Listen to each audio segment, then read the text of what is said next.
दिने सुदामा श्रीकृष्ण को पचारि प्रभु संपर्क क्या कहुए। सुदामा कथा शुणी भगवान श्रीकृष्ण निजर मित्र सुदामा को स्मित हस दे कही जेउठी स्वार्थ थाए सेठी संपर्क न थाए आउ जेउठी संपर्क थाए सेठी स्वार्थ न थाए।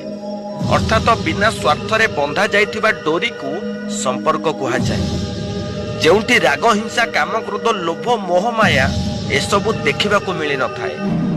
धन हेबा परे जो मनीष संपर्क भूली जाए से माने केबे भी शांति रे रही पारंती नाही। किए जाने आजिर जीवनर मूल्य कालीर मशाणी रे थिबो। आजिर धनी कालीर भिकारी हेबा पाई बेसी समय लागिबनी। कालीर भिकारी आजिर धनी हेबा पाई बेसी समय भी लागिबनी।